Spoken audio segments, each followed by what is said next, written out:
A luta continua. And not be smart, that means looting continues. That is what this one is writing. Why is CBN giving $6.7 billion to a bank and then borrowing it back again? Happy? Not be smart, this government is, the more you look, the less you see. Let's see what this aluta continua is. That is looting continues. In a series of articles interrogating the 40% devaluation of the naira to the dollar under the new Nigerian administration, I compared the forex looting under General Sani Abacha's CBN with the looting under General Buhari's CBN, which is part 2. Months into Tinubu's administration's tenure, disturbing signs are emerging of similar pattern of conduct. Per media reports, the CBN on Thursday reportedly commenced the payment of outstanding FX commitments with Citibank, Stanbic IBTC, and the Standard Chartered Bank. So the biggest players in FX business said to have been credited. Now, the overdue forward contracts were estimated at $6.7 billion. Sources privy to the new policy direction of the new CBN management told The Guardian at the weekend that the payment marked a series of deliberate action plans that would shore up the value of Naira in the coming months. Naira held firm, Nigeria holds firm trades below 1,000 Naira to a dollar at parallel market by Geoff Iyase and Helen Oji, The Guardian of 6 November 2023. On the surface, okay, that sounds innocuous, but then there's this, the Tinubu administration has decided to scrutinize or securitize about 7 billion naira of the country's dividend for 5 years from the Nigerian liquefied natural gas.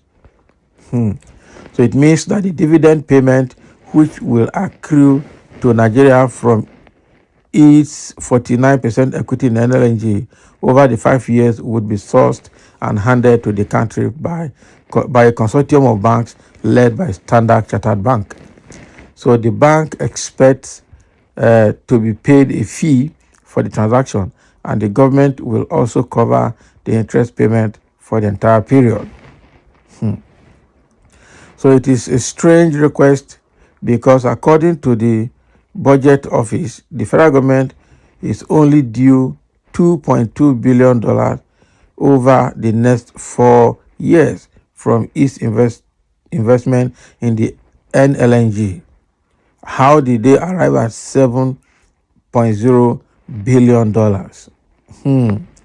So in essence, why the government is telling the public that its securitization is for 5 years, unless a miracle happens in a gas production, we are looking at a situation where a government is borrowing future revenue for up to 12 years, and that is without accounting for the interest on this loan.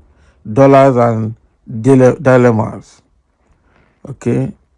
Tinubu's Fiscal Chess by Tosin Adeoti. Now, so this government is borrowing the money or giving the money to those FS banks, at the same time passing back to take it from them, from the back end. This thing is very funny. So with the right hand, CBN is paying SCB a TAL $6.7 billion, and with the left hand borrowing $7 billion from SCB and Co. Am I missing something, or does this sound shady like a master money launder could do? So, well, listen to this narrative by U.S. Federal Court on the Abacha loot money laundering case in Washington. General Abacha, or those acting at his direction, then delivered more than $700 million of these funds to General Abacha's son, Mohammed Abacha, in bags or boxes full of cash. Mohammed Abacha, in turn, gave that cash to Bagudu, who arranged for the money to be transferred to accounts controlled by Bagudu and Mohammed Abacha in foreign countries. So in order to move the money overseas, Bagudu deposited that money, which he referred to as his cash swaps. So he took local Nigerian banks and then in two local Nigerian banks.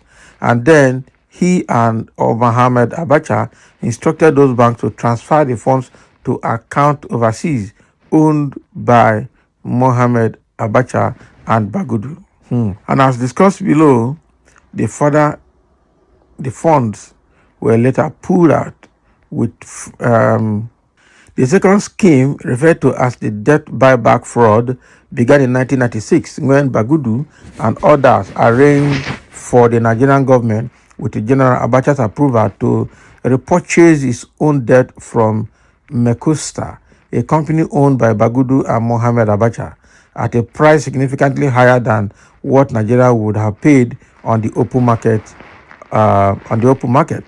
So the background of this scheme is as follows.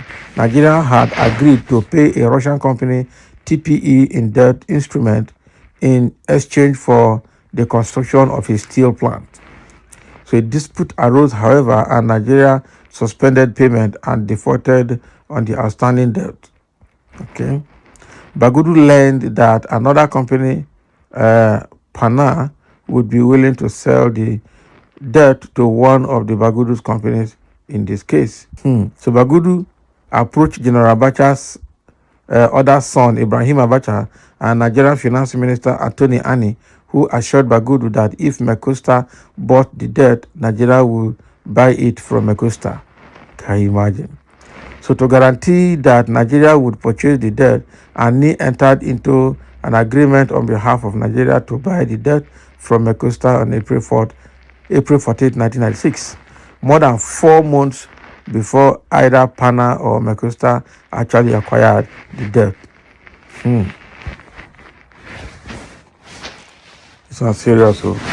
So what is happening is that the government is borrowing money or giving dollars to liquidate and clear backlogs on with FS banks, and then passing back to collect the same money. It's unfortunate. So this is the kind of fire the opposition should be throwing out in order to save this country and checkmate the party in power. But they won't do that because they know they are also eyeing the same looting. Please call out the president to answer to this, for who will call him out. I don't know who will be able to call him out. So thank you for listening, and let's have it.